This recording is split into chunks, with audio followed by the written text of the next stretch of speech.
Selanjutnya kita akan mempelajari tentang jenis-jenis gaya. Ada banyak jenis gaya yang bekerja pada suatu benda. Di antaranya ada gaya otot, gaya magnet, gaya listrik, gaya pegas, gaya gravitasi, dan masih banyak lagi jenis gaya yang lain. Tapi yang saya sebutkan ini belum akan kita pelajari.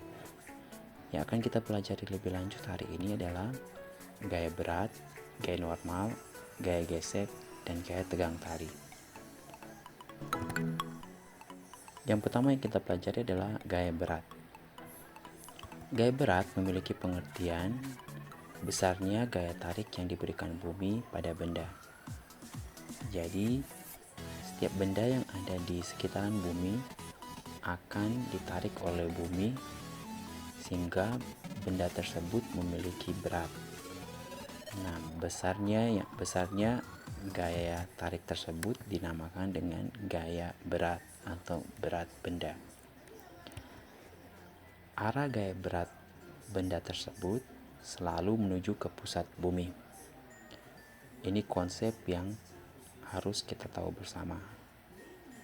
Misalnya, ada benda seperti gambar ini, yaitu benda yang terletak di bidang datar, misalnya meja atau lantai. Maka arah gaya berat benda tersebut arahnya ke bawah atau ke pusat bumi, seperti gambar ini. Kalau ada benda yang berada di bidang miring seperti gambar di berikut ini, maka arah gaya berat benda selalu menuju ke pusat bumi, sehingga gambarnya seperti berikut ini. Berikut, jika ada benda yang digantung seperti gambar berikut ini, maka arah gaya berat benda sesuai dengan konsep gaya berat, maka arahnya selalu ke pusat bumi atau ke bawah. Juga yang terakhir, jika ada benda yang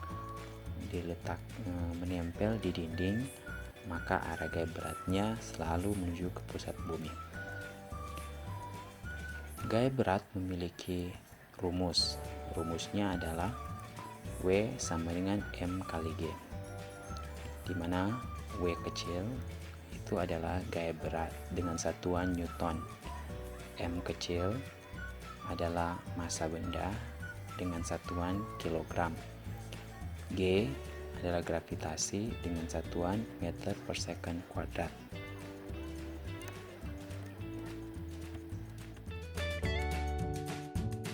Selanjutnya yang akan kita pelajari adalah gaya normal. Gaya normal adalah gaya yang bekerja pada dua benda yang saling bersentuhan, di mana arah gaya normal tegak lurus terhadap bidang sentuh.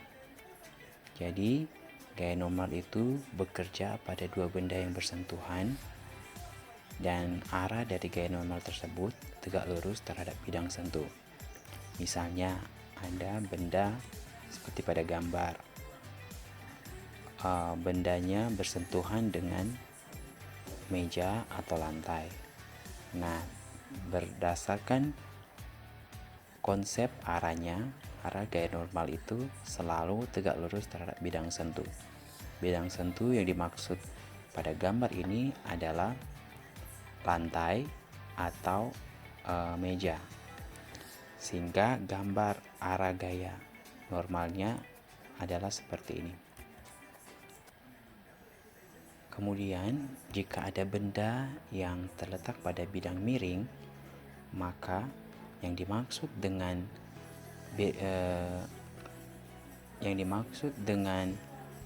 bidang adalah yang ini, yaitu papannya.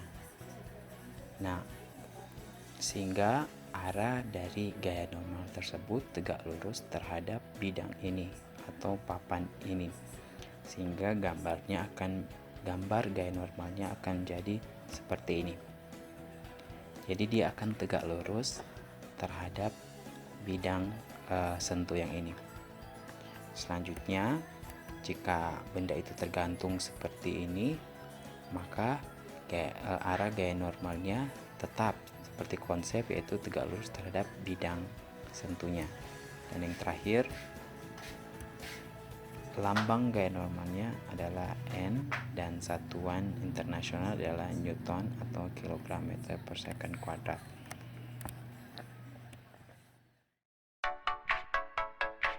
Yang kita pelajari adalah hubungan dari gaya berat, dan gaya normal. Untuk mempelajari hubungan antara ketiga gaya ini akan disajikan beberapa kasus, yaitu yang pertama, kasus di mana sebuah benda berada di atas bidang datar, misalnya tanah, dan dalam keadaan diam, seperti pada gambar ember ini, di mana dalam keadaan seperti ini hanya ada dua gaya yang bekerja pada benda tersebut, yaitu gaya berat dan gaya normal, di mana diagram gayanya dapat digambarkan sebagai berikut. Untuk gaya berat arahnya ke bawah dan gaya normal arahnya ke atas. Untuk gaya berat bernilai negatif karena arahnya ke bawah, sedangkan untuk gaya normal bernilai positif karena arahnya ke atas. Karena benda tersebut masih dalam keadaan diam atau tidak bergerak, maka yang berlaku adalah hukum Newton yang pertama, di mana dalam hukum Newton yang pertama dituliskan sigma F sama dengan 0, atau jumlah gaya yang bekerja pada benda sama dengan 0. Pada kasus ini, yang gaya yang bekerja hanya ada dua, yaitu gaya normal dan gaya berat. Jadi ketika kedua gayanya ini ditambahkan atau dijumlahkan, hasilnya sama dengan 0, sehingga rumus sigma F sama dengan 0 ini akan berubah menjadi N kurang W sama dengan 0, sehingga didapati N sama dengan W, atau gaya normal sama dengan gaya berat. Ini hanya berlaku jika benda itu dalam keadaan diam. Jika benda dalam keadaan diam, maka berlaku besar gaya normal sama dengan besar gaya berat. Kasus yang kedua adalah ketika benda yang dalam keadaan diam hendak diangkat. Ketika hendak diangkat, maka berlaku 3 gaya, yaitu gaya berat, gaya normal, dan gaya angkat. Dan diagram gayanya dapat digambarkan sebagai berikut. Gaya normal ke bawah, gaya berat ke bawah, gaya normal ke atas, dan gaya angkat ke atas, disimbolkan dengan F1. Kita tahu gaya berat itu bernilai negatif karena ke bawah, gaya normal itu bernilai positif karena ke atas, sedangkan gaya angkatnya bernilai positif karena arahnya ke atas, sama arah dengan gaya normal. Dan dalam keadaan ini, jika benda tersebut dalam keadaan diam atau tidak bergerak, walaupun sudah diberikan gaya angkat, tapi benda tidak bergerak atau masih dalam keadaan diam, maka berlaku rumus hukum Newton pertama, yaitu sigma F sama dengan 0. Artinya jumlah dari ketiga gaya tersebut, yaitu gaya berat, gaya normal, dan gaya angkat, sama dengan 0, sehingga didapati rumus seperti berikut ini. Dari rumus ini kita boleh mencari besar gaya normal, yaitu seperti rumus ini, dan gaya berat, dan juga gaya angkat. Tetapi ketiga rumus ini hanya berlaku jika benda diangkat tetapi benda tidak bergerak. Artinya walaupun sudah diberikan gaya angkat tapi benda tetap masih tidak bergerak, maka berlaku rumus yang ketiga rumus ini. Beda halnya dengan kasus yang berikut ini, yaitu ketika benda diangkat dengan gaya tertentu dan benda itu bergerak, sehingga menghasilkan suatu percepatan. Ketika benda bergerak, berarti yang berlaku adalah hukum Newton yang kedua, bukan lagi hukum Newton yang pertama. Karena hukum Newton yang pertama hanya berlaku jika benda dalam keadaan diam atau tidak bergerak. Sementara dalam kasus yang ini, benda diangkat dan ternyata benda bergerak ke atas. Dan berlaku hukum Newton yang kedua, yaitu sigma F sama dengan M kali A. Atau jumlah gaya yang berlaku pada benda itu sama dengan M kali A. Sehingga rumus ini dapat berubah menjadi gaya normal tambah gaya angkat kurang dengan kurang dengan W gaya berat sama dengan massa kali percepatan. Dari rumus ini kita boleh mendapati atau mencari gaya normal, gaya angkat, dan gaya berat dengan cara memutar rumusnya, sehingga rumusnya menjadi sebagai berikut. Dan ketiga rumus ini hanya berlaku jika benda diangkat dan benda itu bergerak. Kalau benda diangkat tapi benda tidak bergerak, berarti tidak berlaku rumus yang ada ini. Selanjutnya disajikan kasus yang ketiga. Kasus yang ketiga ini benda dalam keadaan diam, kemudian diberikan gaya tekan ke bawah, sehingga berlaku ada 3 gaya, yaitu gaya normal, gaya berat, gaya normal, dan gaya tekan, disimbolkan dengan F2. Diagram gayanya digambarkan sebagai berikut.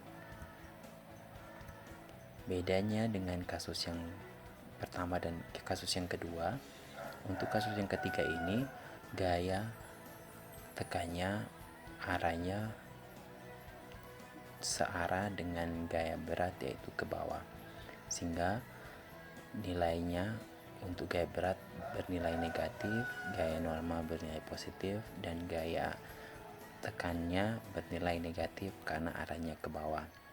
Jika benda ini masih dalam keadaan diam walaupun sudah diberikan gaya tekan, maka akan berlaku hukum Newton yang pertama, yaitu sigma F sama dengan 0. Dan rumus itu akan berubah menjadi gaya normal kurang gaya tekan kurang dengan gaya berat sama dengan 0. Dari rumus ini kita boleh mendapati gaya normal, gaya berat, dan gaya tekannya.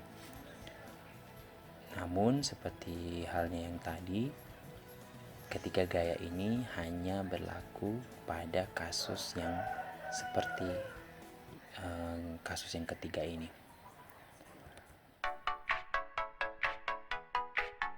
Selanjutnya kita akan bahas contoh soal.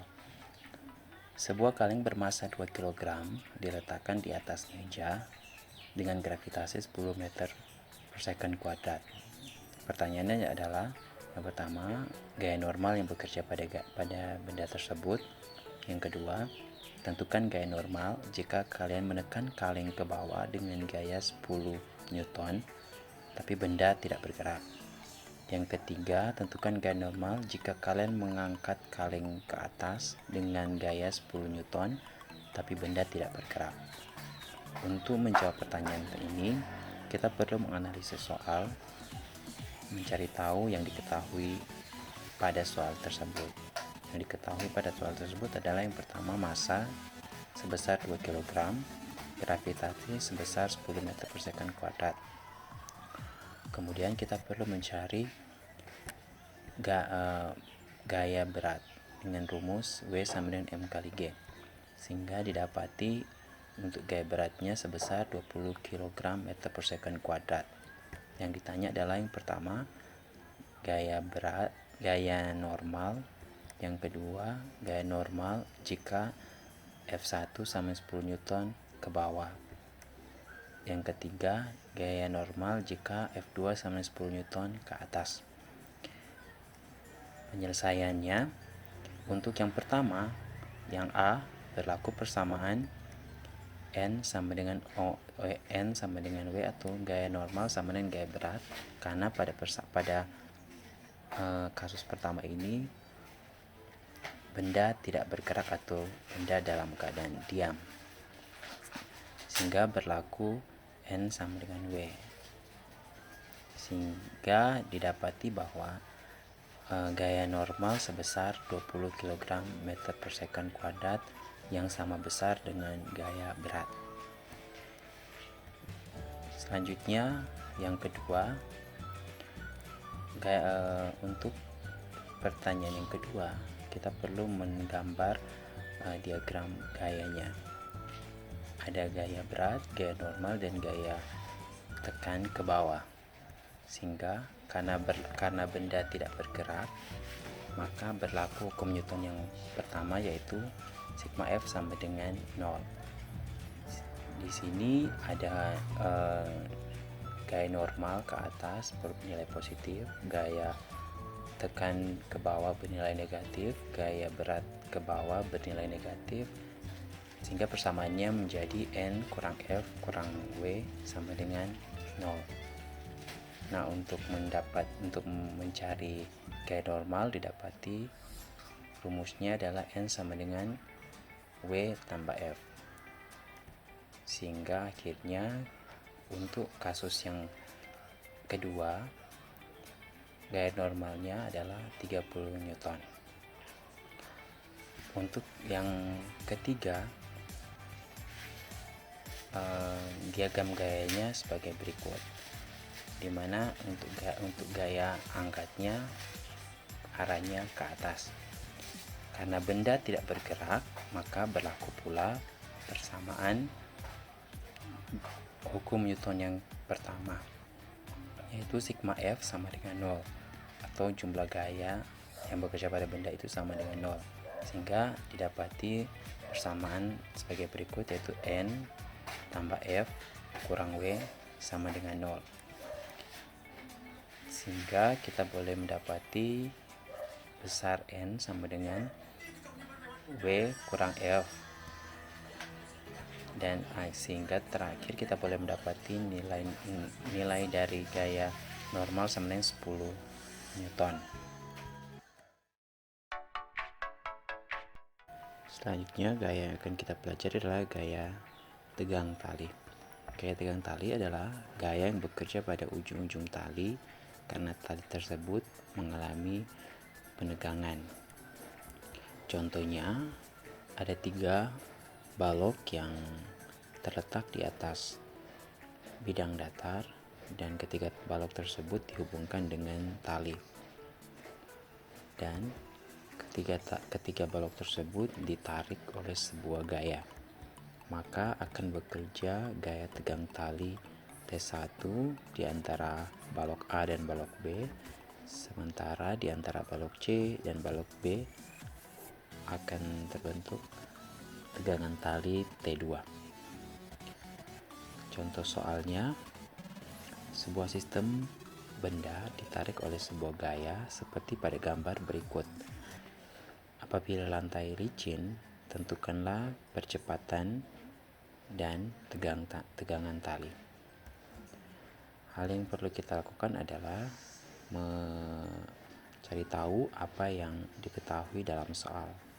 Yang diketahui dalam soal adalah M1 sama dengan 6 kg, M2 sama 4 kg, gaya atau F sama dengan 60 kg.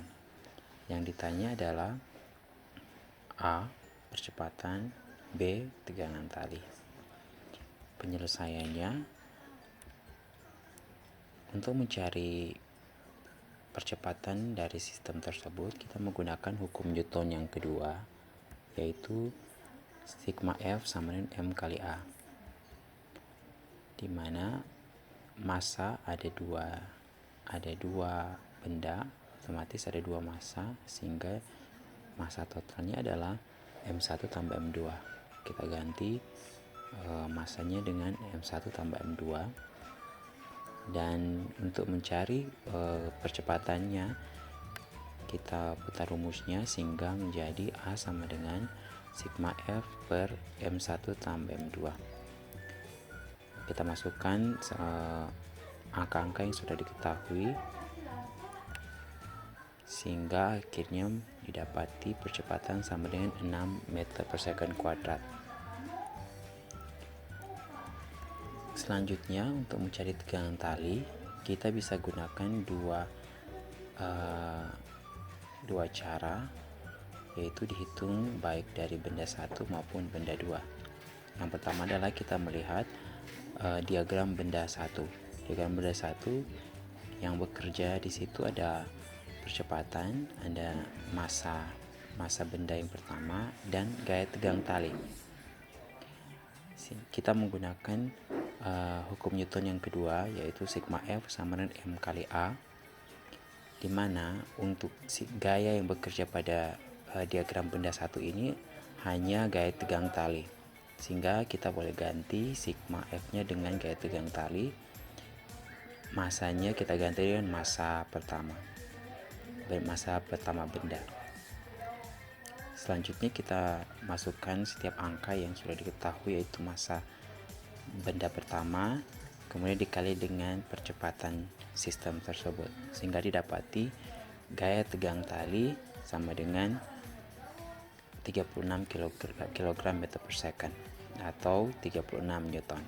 Selanjutnya kita tinjau diagram benda kedua untuk mendapatkan gaya tegang tali.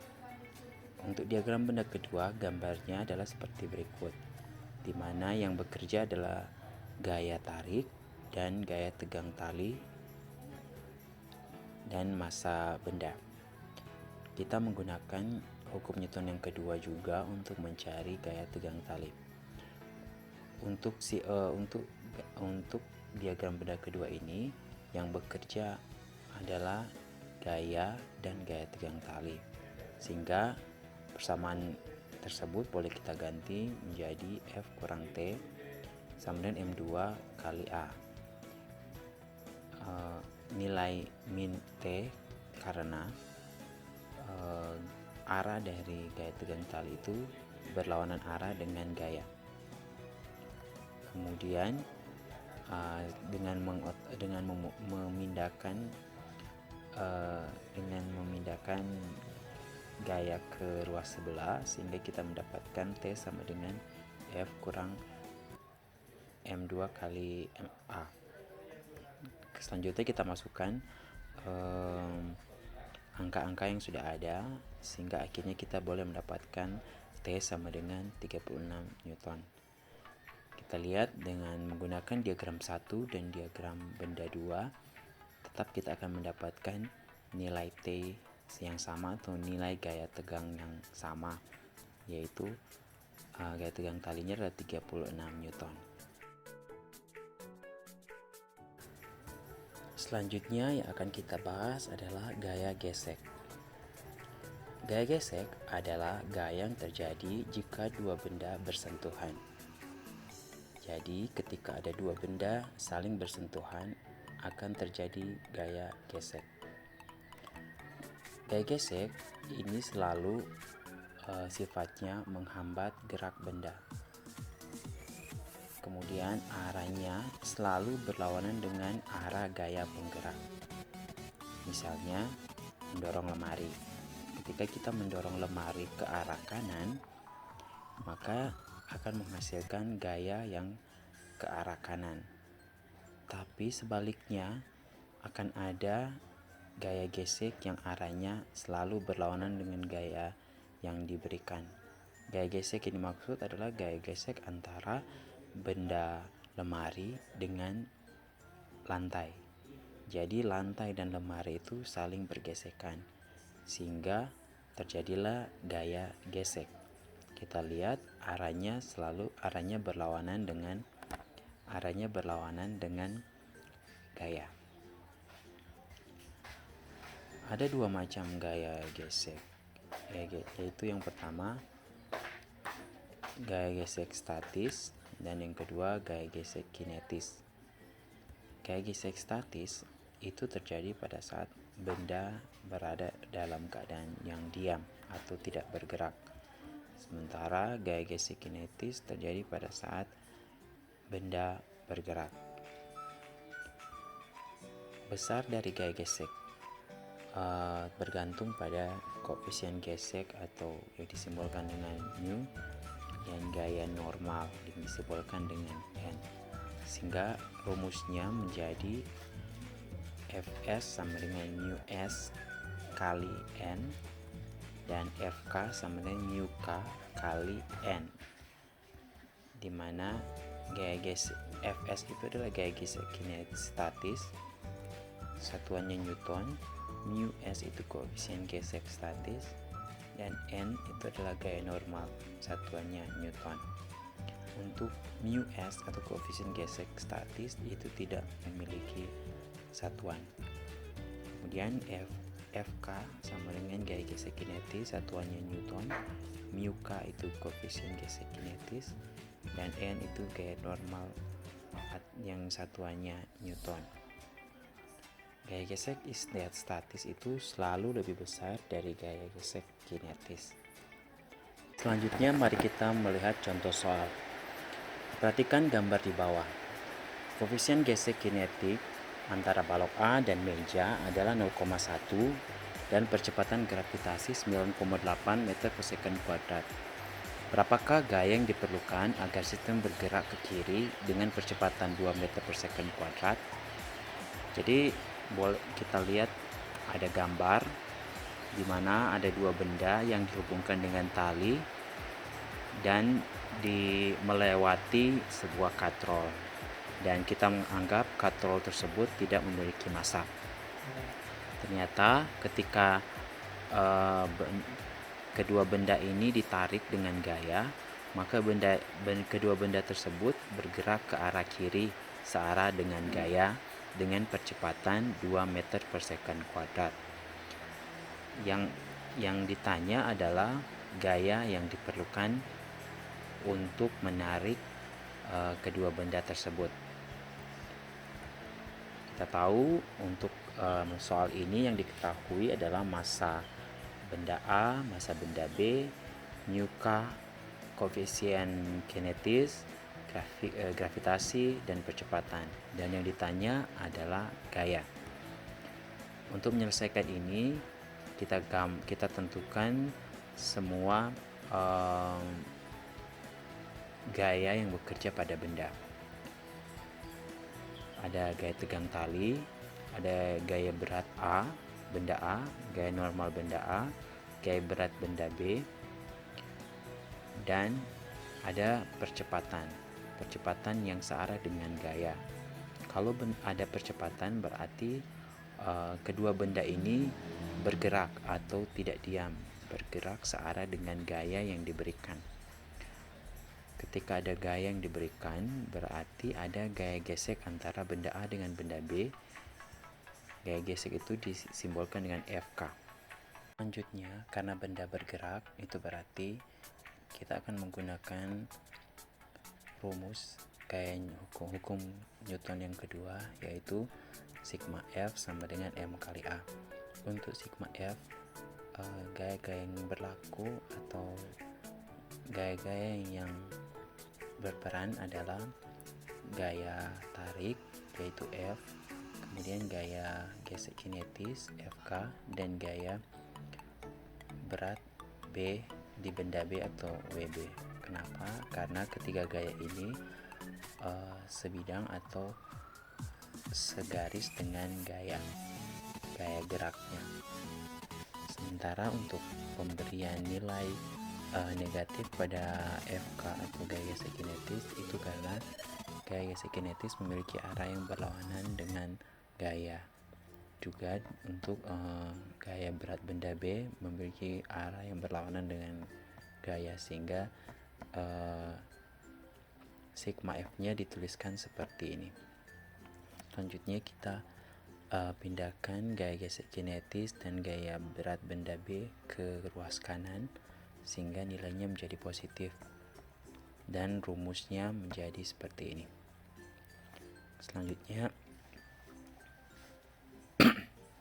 Selanjutnya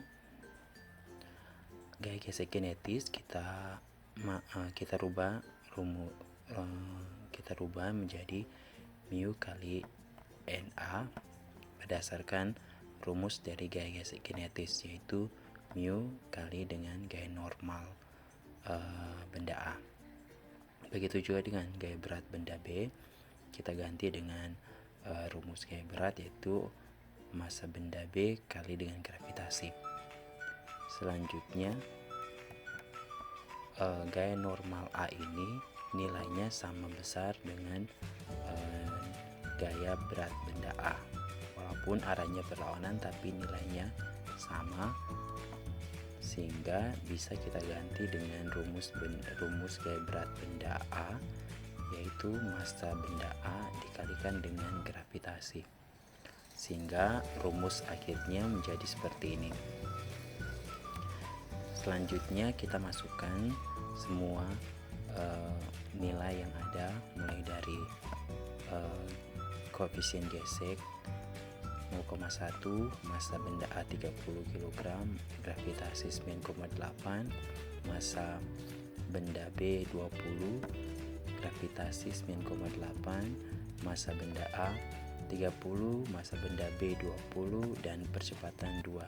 Sehingga ketika kita mengalihkan dan menjumlahkan, akhirnya kita mendapati gaya yang diperlukan untuk menarik kedua benda ini sehingga bergerak ke arah kiri adalah 325,4 Newton.